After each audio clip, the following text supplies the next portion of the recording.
All right, Randy. So you pertaining to the South Carolina. Yes, according to South Carolina, they've got failure to appear on a case down there that I stood in court in front of the judge on, and I did it twice on two different. It was the same day they pulled me over, but there's two court appearances, one for tickets, which is municipal court, and there's an appearance for general sessions court, which is they call big court. The first time I went to court was the municipal ticket court, and the morning when they took us over, they take all the inmates over together in a van or a big bus. Anyway, when they took us all over, they're handcuffed and shackled, put us in the courtroom, and sat there all day long. And then finally, at one point, I noticed they were clearing out the courtroom. They cleared the courtroom of all civilians and took back all the inmates to the jail.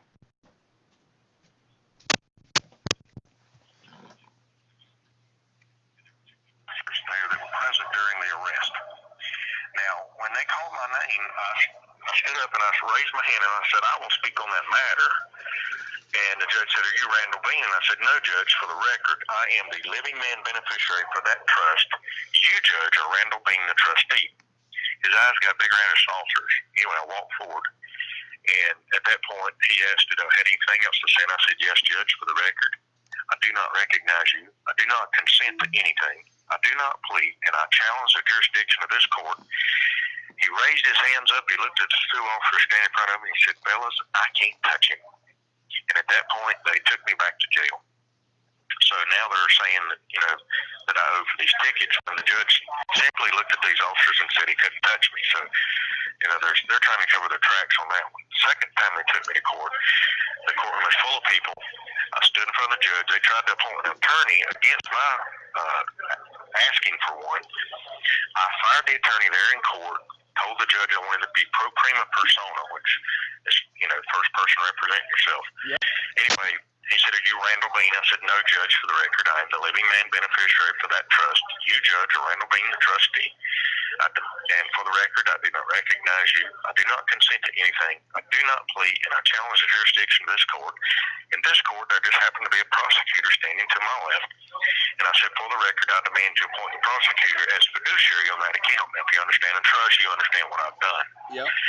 Now, the moment that I said I demand you to appoint the prosecutor as fiduciary on that account, the judge slammed the gavel down, grabbed his robe, ran out of the courtroom, and said, "We'll take a recess." Left me standing right there in front of the judge's bench. Now, what had happened at that point, I didn't realize it, but I had taken over the courtroom. Right. All I had to say was, for the record, I demand that this matter be dismissed. Yep. I did not understand I had the power to do that. So there, at that point, the officers grabbed me, took me back to jail, and now they're trying to pull and say that I have failure to appear on both of these cases.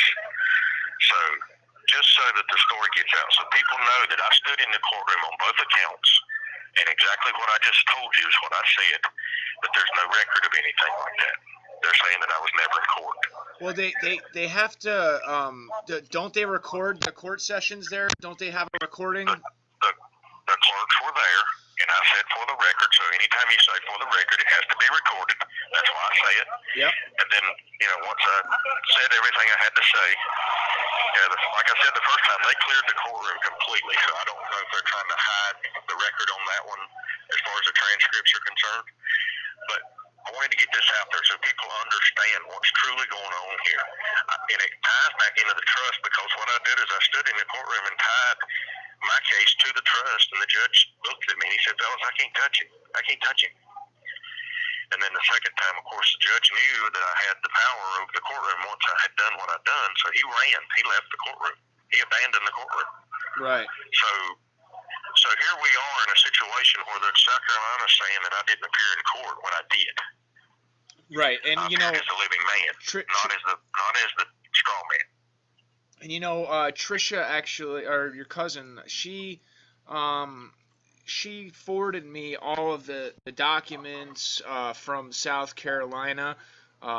I don't know if they were all of them, but there was a lot of them. She actually she told me that it was okay to share those because the court is saying that that you were never incarcerated for that you never showed up to court for that.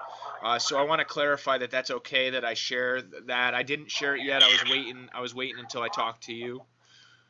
yes, it's okay for you to share that stuff because, that I feel like that they need to be exposed for what they are because they were, like I said, I took over the court both times I was there, and now they're trying to tell everybody I wasn't in court at all or wasn't even in jail when I spent 60 days in their jail.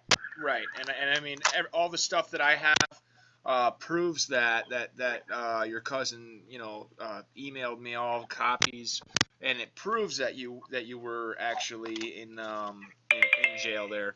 So yeah, I mean, I also with that, I noticed on that paperwork that it looked like I was a little confused because on some of the forms it was saying that you were released in your own recognizance, you were ROR'd, but then on I don't understand what that was because they held me in jail for 60 days, came back and released me free to go. So I don't know what the own recognizance was. At all. Typically, when you're ROR, that's what they did with Heather, except they didn't ROR her. It wasn't in her own recognizance. They released her in the supervision of probation. Now I noticed that because it's kind of contradictory the paperwork that they gave you. On some of them they say that you were released in your own recognizance, and then on some of them they were saying that that they had it checked that you were acknowledging you were responsible for $867, I think it was, or something crazy like that, or it might have been more. There was a certain dollar amount, and it was saying that if you were to have not show up to court or flee, that they would come after you for that. So they never came after you for any money. When they have that paper shows that if you didn't show up to court, that they would have came after you for the bond amount. So they're here's another thing. I was told that I was a fugitive of South Carolina. Well, people don't understand. I've been working in South Carolina quite frequently for the past year and a half. Got several speeding tickets, and never once has there been an issue about a warrant until I was arrested on the 11th of July in Knoxville, Tennessee, and 2 days later a warrant shows up for my arrest in South Carolina. Yeah, 2 days later. That it seems like it was manipulated, that they didn't have anything else, so they manipulated that to hold you there as long as possible. Because if you didn't have that, then you would have been able to been released into probation or something of the sorts like Heather was. So they had nothing to arrest me on the 11th period. I mean, there's no warrant until the 13th and then the 14th, and then the warrant on the 13th is bogus, so they had to dismiss that one. Yeah, so there's no probable cause. So there's no probable cause. They arrested me illegally. Yeah, technically this should all be thrown out because of that. What, Mike? It should be all thrown out because of that. That's a Huntley hearing. Exactly. That's a Huntley hearing, I believe it's called. It's a Huntley hearing. You should. I imagine your legal team is going to probably pursue that with a Huntley hearing. That's when they determine probable cause or not. Right, and the other side of that coin is that when they took me to jail that day, on the 11th of July, when they took me to the jailhouse, the officer pulled into the sally port there to put me in jail. He wouldn't get me out of the car. He kept saying, they haven't got anything on you yet. I'm waiting for an email. This went on for 3 hours. Finally, the jailer came out there. He said, just write him up for probable cause or obstruction of justice. He said, just write him up for that. We'll put him in jail for that. They had nothing to put me in jail on. And then it was 2 days later before a warrant ever appeared for my arrest. So I was held illegally for obstruction of justice, which I never saw any paperwork on. What were they saying that you obstructed justice with? Because they have to prove that. They never said. They never had any paperwork on that. Yeah, see, this is the stuff that really needs to be exposed. Exactly. And not only that, but like I went through. I haven't gotten like to the nitty gritty of the South Carolina paperwork, but I definitely I looked through all of them and I kind of briefly read over. I'm gonna go back. That's how I do it, and then I'll do a thorough read through page by page. And okay. I mean, just in my brief read through, like I noticed stuff like what I was saying, where some pages they give you ROR, other pages they're saying that you were released with the acknowledgement of bond, that if you had become fugitive status or not appeared, then then they would have come after you for a certain dollar amount. And anybody that knows the courts knows the first thing they do, they don't even worry about getting you. They worry about getting their money first. Exactly. Yeah, it's just. And I told Patricia on the tickets, there's something printed that said they'd sent me this while I was in jail, but when I went to municipal court, the first time I went to court for the tickets, and I got something back on that after I'd been to court. It said there would be a trail, Trail, by jury. That's exactly what it said on the paperwork, trail by jury. Yeah, I noticed that as well. And, not only that, Randy, but I also noticed, I read through, in more of a description of your writing on the incident about how, and then I also read what they were saying happened, which was that you were speeding and they stopped you for speeding, but yet there was a vehicle in front of you, so they pulled you over with 3 squad cars, and the guy that was in front of you, who would have had to be speeding even faster than you, he just went. It was like you were targeted.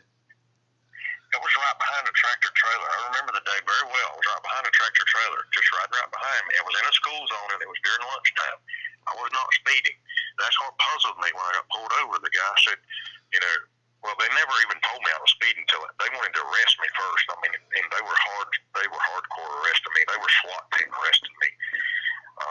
They came armed and dangerous, ready to come after somebody they thought was dangerous. The main thing was they were trying to get me to tell them I was a sovereign citizen. And there was 2 government officials that showed up, and how the Secret Service wears those little things in the air, they call them worms. Yeah. They were wearing those with sunglasses, talking to me. You have 60 seconds. What about the government? And I said, I don't understand what you're saying. I don't have any way that I think about the government. He said, we know all about you, Mr. Beane. Anyway, he just kept trying to get me to admit that I was a sovereign citizen. I said, listen, I'm a living man. I come in peace. I am not a sovereign citizen. He said, oh, you just wanted smart sovereigns, ain't you? But they just kept trying to get me to say that I was a sovereign, and I wouldn't do it. So. Right, and I know that from what I was reading, they were going to bust out your window because you didn't comply with. Yes. And then they charged you with not having the proper tags, not having license, not having insurance. Now, did you have all that? You just didn't give them the documents? I did, yes. I had information with the American National. I had an American National tag, American National card, and I presented all that, and they said it was fictitious and they didn't want nothing to do with that stuff. But they could have ran that. There was a... Your time has expired. This call may have been monitored or recorded. All right, guys. Randy got cut off there. He'll be calling back, but I'm gonna upload this video so that this video is good to go. I will record the next